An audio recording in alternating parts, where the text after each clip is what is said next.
iteka wuono mimiyo wach gimomiyo chung. An ang'eyo kaka Eliud Owalo, ang'eyo tabu ma jo Kenya nigo. Kendo ang'eyo ni ng'eny mwandu ma Kenya ka osebet ka nigi ni e lwet joma thin. An adwa chung mondo change the paradigm, mondo akaw mwandu mar Kenya atere lwet jo piny kucha kuma ji nitie mondo ji obed gi pesa e ofuku gi mondo chiemo bede mesa. Mano mokwongo. Mar ariyo, wach mar mibadhi ma sirikal, corruption, adwa tieko kabisa.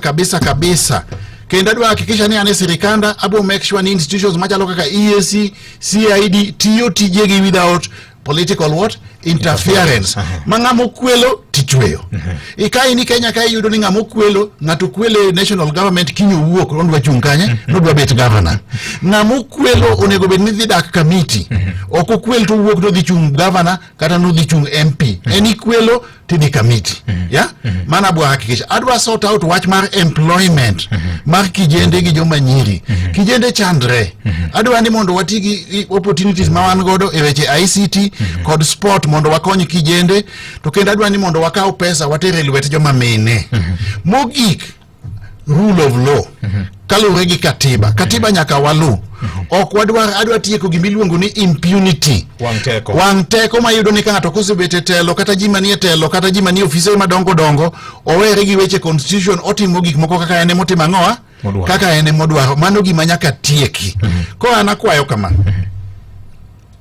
An ngama fresh face. Yeah? An ngama pok nokwelo kamora mora.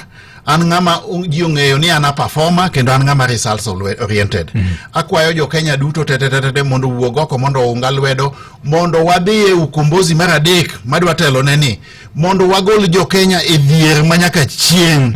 Wasebedo gi ukombozi ariyo mar independence cha to gi mar multiparty. Sani ko adwa ni mondo wati together gi jo Kenya gi lubanga mondo wakomboa jo Kenya mondo jo Kenya wuog e dhier. Kamano. Okay. En owacho ni en mkombozi mar oganda jo Kenya. Mano Mheshimiwa Eliud Owalo ne loso kod okinyi makawuono era mogi baraza kanya kora Mgajwang kopedho ajenda ma en go ne oganda jo Kenya.